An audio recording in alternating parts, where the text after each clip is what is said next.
All right, ladies and gentlemen, this is our exhaustive briefing playlist on the Zoll X cardiac monitor. This is the standard monitor carried on all of our ambulances, and it is also carried by a few of the flight providers in our area as well. So, step one, of course, is turning it on, and that is, go figure, the giant green power button located on the top of the monitor. Who would have thought? You hold it down for a few seconds, and it should initiate its startup sequence. All right, now not all of the monitors do this. In fact, the ones that we have on the ambulance shouldn't. Attach pads. But I like that this one does, because I wanted to demonstrate this. If some setting ever gets changed and it gets put into this kind of a mode, I want you to know how to be able to get out of it. And the mode that I'm referring to is that right now it's actually in a BLS mode. You know this because it initiates an AED mode down here. It says, hey, attach pads, and then it would start analyzing. And so it's acting like a regular, a regular citizen's AED. And the way that we get out of that, because obviously on the truck, we always want to run it in ALS mode, or what's called manual mode. The way to get out of the screen is you come down here, you'll notice that right there's a box that says manual mode. That's how you get to manual mode. Go figure. You press the button that's right next to it. And of course, it'll ask you to confirm that's what you want to do. You scroll by using these arrows here, and they're kind of weird because, they make that circle kind of pattern. They're not just up and down or left and right arrows. So that's a little funky for people, but the reason is because if you'll notice, again, these are making a circle.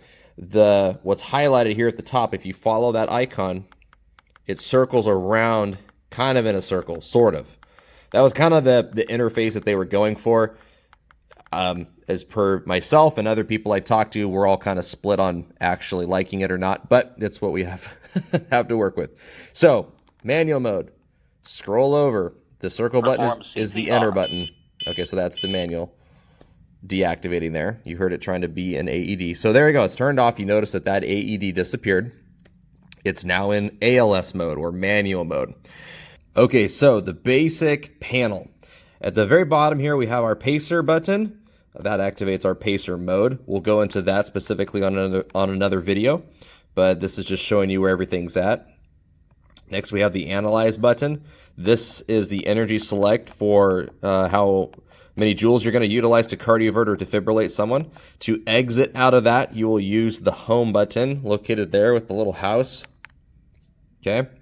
Or if you just leave it sitting long enough, it'll disappear on its own. The charge button, as you can imagine, is exactly that. You just select your joules, and then you would hit charge to that amount. To disarm it, you can press the disarm button, or you can press one of the up or down buttons on the charge label as well. And then shock, of course, come on, we all know what that does. This button here is the blood pressure button, and these icons are a little strange, but you can kind of see there's an arm there and there's a cuff around the arm. So that's the blood pressure button. The camera button is right here, and also called the snapshot button. And the snapshot button is used to take a snapshot, if you will, a recording of the current rhythm that is on the monitor.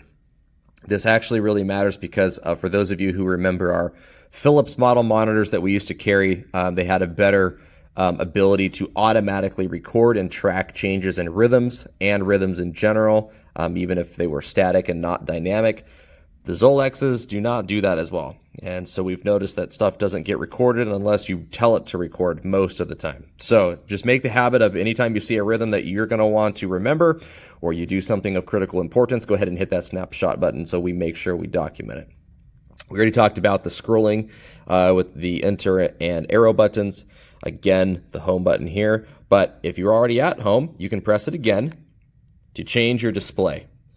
So this will cycle you through trends in your vitals, and then if you press it again, you'll just change to a broader view without the ECG of just the vital numbers themselves, again, without the ECG present, and once more to go back to your regular view. This is your alarm button here up in the corner to turn on or disable alarms. All right, and lastly, on the left side here, we have the more specific functions that we can do. To scroll between these menus, you use this bottom button with the arrow corresponding with it. On the first page, at the very top, this is how we cycle through what lead we're viewing. This is the 12 lead function, which we'll go into more on another video. You can exit out with the exit 12 lead button. CO2 is to activate the end title reading. You turn it, you press it once to turn it on, and then you can press it again to deactivate it. This has an RX on there, and that being said, this is for documenting specific interventions made. We don't typically use that function, but it's there. Here's your sync, if you were to sync up for a synchronized QWERTY version. And this is the print button. Not going to do it right now because there's nothing to print, but if there was a rhythm on there, you would press it once to initiate the printing and press it again to stop printing. On the second page here, this is primarily for dealing with alarms here with the bell button, your settings, and then the log is right here in the middle. We will also go into this in another video, but this is how you would print out your trends, which is a print summary from your current event with all of your vitals, rhythms, and whatnot.